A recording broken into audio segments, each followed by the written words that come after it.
And we haven't even hit the worst of what could be in 20. Like if he's offering a $2,000 tariff credit deposit, Yeah, is that because the economy is doing so well, or he's trying to front run the weakness and bad leadership? yeah. He took care of his kids, but the overall economy is not feeling like they. But the promises of making America great again, and you're going to win so much, you're going to get tired of that shit. Ain't showed up. Tired of winning. The 2000s coming from the alleged tariffs, right? Was that what? Because how do we get that? And Biden was no better. Like I keep asking the question: when's the last time we had great presidential leadership in the country economically? We shouldn't have to search that fucking for. 96% of the companies are not beating the Mag 7. That's scary. That's scary as hell. And Is a that gonna be non, the new? But is that the new normal though? it Is, shouldn't be. but is it gonna be? Because if you like, if we're looking out at least for the next 2 to 3 years. Obviously, not looking out 20 years, but the next 2 or 3 for sure. I don't Shit. think that story changes. No, and it probably get more condensed. It'll probably get more condensed. Some somebody said, I'm down 25% on core weave. Should I sell or Cut it, dollar cost average? cut it, and it re-enter at a better price. This is a classic example of not all companies are created equal. Do I think they could recover? It's possible, but if you're down 20, my rule of thumb is always at 25%, you have to cut and look to re-enter. Now is actually a decent price to build a position. Like if it gets to 62.91 or at 72 flat, that could be a price to potentially buy in again.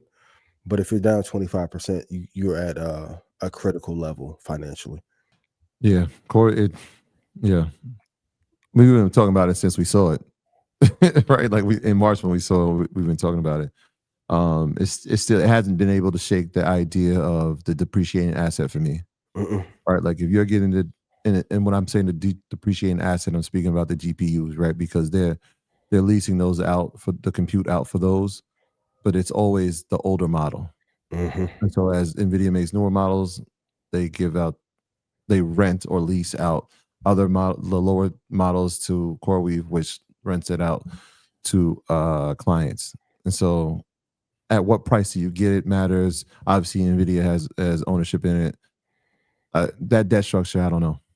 We'll see. And you always have to play the exercise with anything you're going to invest in of running the top 10 to see if it's CoreWeave better than Nvidia, Apple, Microsoft, Meta, Eli Lilly. In terms of investment as a company, but even as a fundamental of what they do, like Nibius is like their competitor now. Mm-hmm.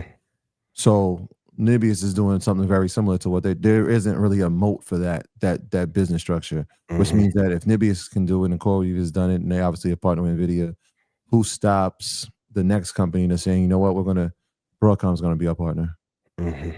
And they have a bigger client base, right? They're not looking for just hyperscalers. They're looking for some of these large cap to mid cap companies who now said that we are not going to pay that price. I like those prices better. Like you lose some of that competitive edge inside that Yeah. second tier rental, leasing, compute power. Invest in the companies that move the GDP of America. It'll make your investing journey a lot easier. Um, okay. So we talked about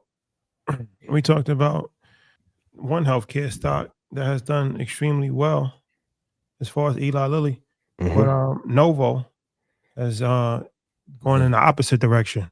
Mm-hmm. So Novo almost at its 52-week low. So what is the deal with Novo? Is this the opportunity to buy Novo? Hell no. Harold might have looked like Jordan when Jordan was out of the league playing baseball because David Stern made him sit down. But when Jordan came back, Harold might have shot to Harold and his family because I'm gonna go watch. But no, Novo, they missed on an Alzheimer's drug. And it's the crazy part that's interesting. They've fallen this much, and isn't Novo's operate or net margin or gross margin 89%? Like, how do you have a gross margin that wide and that stock does that? No, Lilly's a one of one company. Um, and I have no bias towards any of these, but Lilly's just is a better company. This is like almost comparing Meta versus Snap. I like Evan. I like the got glasses and when the girls had the little filters, fucking 8 years ago, it was fire. But they're not Meta. Novo's not Lilly. It's not. I think if you look at it, executive management, drug, the results of the drugs, the pipeline that they have for the next 5 years, the return on assets, return on equity, there's no point where you look at Novo and say these two are the same. They had a great moment, great, but it's over with. I'm not saying that the company's dead; they're not going to be delisted, but will they ever be Eli Lilly or Amgen? No. Yes, it's doesn't look great. It doesn't look great. Ozempic is a thing. It almost became the band-aid of adhesives, right? But you don't have a moat on that drug. It's like so when Zepbound comes out, other GLPs come out, lesser known, even some white label GLP comes out. That's going to cut into your business model. And again, when you have an administration that is hellbound on making sure that American companies thrive, and you are not an American company, well, every fifth ad when you watch Good Morning America, when you watch the Today Show, is going to be that American company. Tomorrow, when you watch Good Morning America, you're like, damn, Troy was right. That they're going to make sure that they're going to promote Lilly, and because it has obviously a superior product, but it has the motive of having to not rely on one thing. The Alzheimer's pill. This is like the third. I feel like this is like the third time that this has not worked. Not worked. Yep. I don't know how many chances they're going to get to not have it work. The stock is now trading at the 5 years ago. It was at in 2021. It was trading at $42, and the stock is currently sitting here 5 years later at 45. Had a crazy run up, obviously during the GLP phase, up to 145, 147, and now we're right back down to where we were in 2021. Yeah. Gonna be tough. I would definitely not invest in this. If you look since inception, when they IPO, well, their all-time low is $2.74%. Since the high, they almost have given up 75% of all those gains. I put in Stock Club earlier 10 reasons why they have underperformed, but I'll give 3 here. The expectations for the GLP-1 was too high.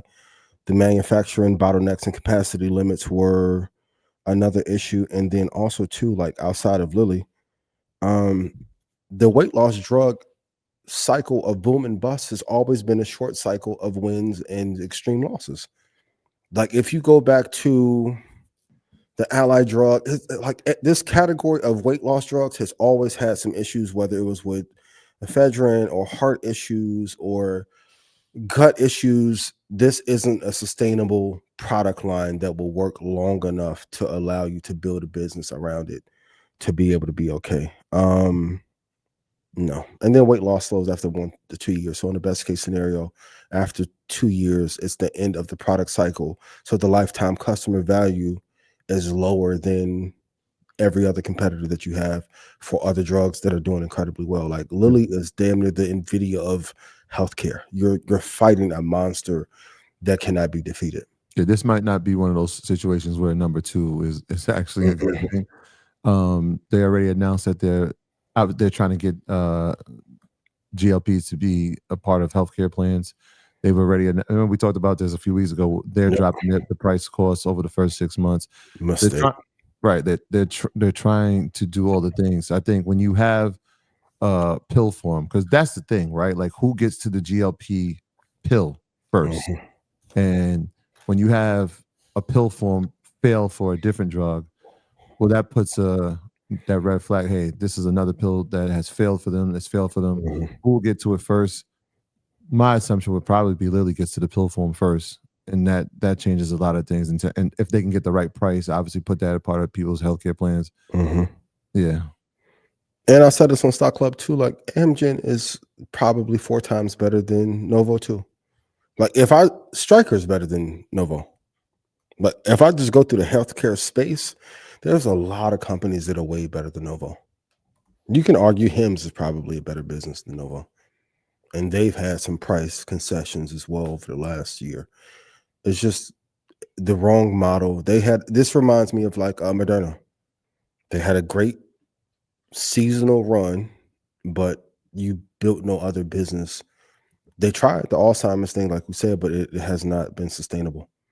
So Yeah, did they announce a partnership? I feel like Novo did the partnership with Hims, yeah, and then they got pulled. They got pulled, right? Or Yeah. it ended premature. Like it was only for like a year, maybe, or maybe like 8 months, and it was like, all right, this isn't when working. you're in tests and start to rot, like you Yeah. don't think on a SWOT analysis that would be a threat or weakness in the business. You can only PR this shit to death so far before people talk to each other and say, well, these are the issues that I'm having with taking the drug. Yeah, you're trying to give a drug to a brand that was allegedly selling off-brand GLP drugs. Yeah. Allegedly. Allegedly.